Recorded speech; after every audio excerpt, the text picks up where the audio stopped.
Igbo ọma na-ege ntị, biko achọrọ m ka onye ọbụla mara, ka ndị Igbo mara na onwe onye gba aka Ikenga bịa ụwa. Ị bụrụ onye Igbo ma ịma ihe bụ Ikenga, jụọ nna gị. Onye Ọhafịa, onye ọkụ n'aka, ọ sị m nọọ nwakwu nna ya ekwu aka, ma nwa ekwughị na ọ dịghị aka ekwu, o nwe otu o si kwuo ya n'olu ke ha. Ị bụrụ onye Igbo na ya n'olu Ojiọfọ, achọrọ m ka ị mata na Ikenga gị ka nọ ya. Onwe onye gba aka Ikenga bịa ụwa. Mana tupu anyị akọwa tupu ya ka m gwukwu ka o doo anya ka m akọwa onye nwụ. Biko aha m Mkpachukwu Ojiagbo, a na-akpọ m Ojiọfọ. Abụ m onye olu okoro nke dị na Ọmahịa n'obodo nke Chineke. N'okwu bekee, I'm from Olokoro in Umuahia South, local government area of Abia State. Abụ m ezigbo onye Igbo. Abụ m Igbo bụ Igbo. Ekelekwere m ndị ukwu ma ndị nta. Ekelere m ọha nwe eze. Ekelere m ndị nze ma ọzọ. Ekelere m ndị dibịa na-agba aja ma ndị na-agba afa ma ndị mgbọrọgwụ ma mkpa akwụkwọ.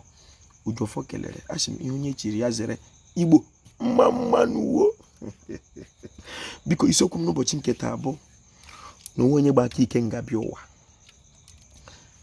Dịka m si kwuo, jụọ nna gị ihe wụ Ikenga ma ịma gị.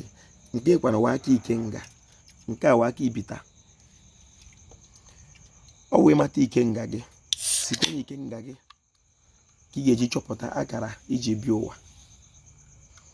Ọ site na akara aka gị ka ị ga-eje wụrụ mmadụ.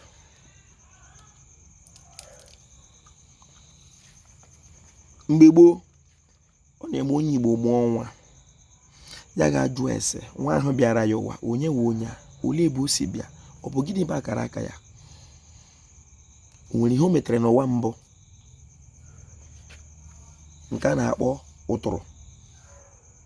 Ọ ya mere ndụ ị nọ n'ime ya kpawa abụọ, maka o nwere ihe ị ga-emete ya soro gị bịa ụwa ọzọ.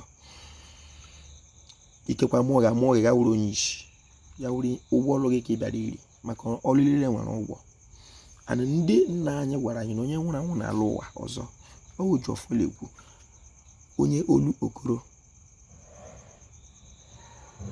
Ha bịa, ha ga-ajụta, gbaa afa, jụọ ese ihe gbasara nwa ha mụrụ. O nwere ihe ha ga-emeri ya, emeri ya. Nwatakịrị abụrụ mmadụ site na nwatakịrị too. Mana mgbe a bịara bakọwa akụkọ ndị ọcha, mgbe onye Igbo baba vuru ihe Pọl kwuru n'isi, vuru ihe Silas kwuru n'isi, vuru ihe Timoti ha, nna ndị ọzọ nwụrụ n'anwụ, eziokwu ha nwere ikwu dịka mmadụ. Ha gwara ụmụnna ha, anyị wa hapụzie nke nna anyị gwara anyị. O nwere ihe nna m gwara m, anyị ahapụ ya ga-ewe nke nna onye ọzọ gwara anyị, na-awụ nke ọ gwadoro ụmụ ya. Onye Igbo mụọ onwe ihe ọ na-emere enwe ya. Ọ ga-awụ itote dịka onwe okorobịa tawa ahụhụ, ya eduo gị anya site na akọ na uche. Na ahụhụ ị na-ata na edute gị ndị mmadụ na ịbịakwara ụwa gaa jụwa ese kedu ka o si eme, gịnị na-eme, ihe wuru onye Igbo ma ihe. Mana ịkọntinu okwela aka akụkọ otu esi ekwe mkpara mmiri eke ewe abụọ. Nwanne ndị ọcha ataala gị Ojiọfọ ekwu. Nwoke olu okoro.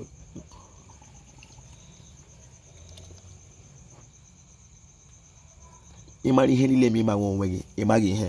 Igbo mmanụ.